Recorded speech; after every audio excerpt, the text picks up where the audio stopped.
మహానాడులో ప్రసంగాలన్నీ మీరు చూస్తే పెద్ద బోగస్ మాటలే అని ఈ రాష్ట్ర ప్రజలకి మరోసారి కూడా అర్థమైంది.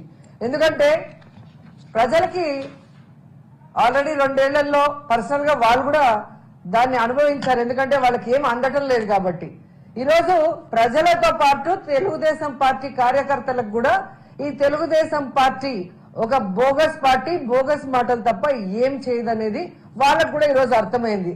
అందుకే టీడీపీకి 70 లక్షల మంది కార్యకర్తలు ఉన్నారు అని చెప్పి ప్రగల్భాలు పలుకుంటారే, మరి ఈరోజు మీరు చూస్తే హైబ్రిడ్ మహానాడు అని నియోజకవర్గాల వారీగా డిజిటల్ స్క్రీన్స్ పెట్టి కుర్చీలు వేసి మీ స్పీచ్లు వినిపిస్తుంటే ప్రజలు సరే వాళ్ళు ఎలాగూ రారు, మీ వల్ల ఉపయోగం లేదని తెలిసిపోయింది కాబట్టి మరి టీడీపీ కార్యకర్తలు కూడా ఎందుకు ఆ డిజిటల్ స్క్రీన్స్ ముందు కూర్చోట్లేదు, మీ స్పీచ్లు వినట్లేదు అనేది ఒకసారి మీరు ఆలోచించండి.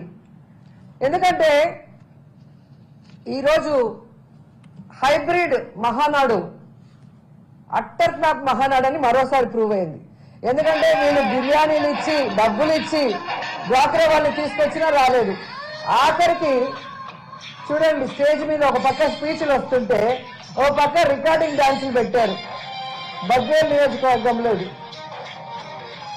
సో రికార్డింగ్ డాన్సులు పెట్టి డ్వాక్రా మహిళల్ని బలవంతంగా తీసుకురావడానికి ప్రయత్నిస్తున్నారు తప్ప తెలుగుదేశం పార్టీ నాయకులు కార్యకర్తలు కూడా ఈరోజు తెలుగుదేశం పార్టీ నాయకులు చెప్తున్న స్పీచ్ల్ని వినట్లేదు. అంటే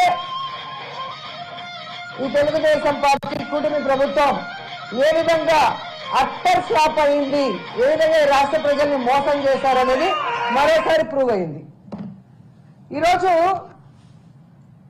ఈ రాష్ట్ర ప్రజలకంతా అర్థమైంది, ఇది మహానాడు కాదు, ఇది దగానాడు, ఇది మహానాడు కాదు బూతునాడు, ఇది మహానాడు కాదు మాయనాడు అని.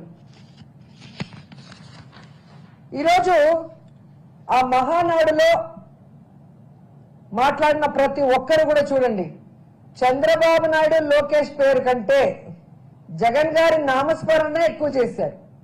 అంటే జగన్మోహన్ రెడ్డి అంటే ఈ తెలుగుదేశ సైకో పార్టీ వాళ్ళ వెన్నుల్లో ఎలా వణుకు పడుతుందో ఒకసారి మీరు ఆలోచించండి. ఈరోజు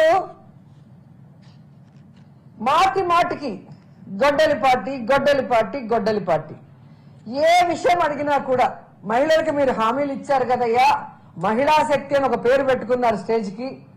మరి ఏదయ్యా ఆడబిడ్డనిది అంటే తల్లి చెల్లి గొడ్డలి పార్టీ. ఏదయ్యా నిరుద్యోగ వృత్తి లేదా ఉద్యోగాలు ఇస్తామన్నారు అంటే తల్లి చెల్లి గొడ్డలి పార్టీ. ఏదయ్యా డ్వాక్రా 0 వడ్డీ రుణాలు అంటే తల్లి చెల్లి గొడ్డలి పార్టీ. అయ్యా అమరావతిలో మీరు చేసే దోపిడీని ఆపండి అయ్యా అంటే తల్లి చెల్లి గొడ్డలి పార్టీ. అంటే ఈ ప్రభుత్వానికి సమాధానం చెప్పడానికి సమాధానం లేదు. డైవర్షన్ పాలిటిక్స్ తో ఎప్పుడు చూసినా తల్లి చెల్లి గొడ్డలి అంటూ మాట్లాడుతున్నారు.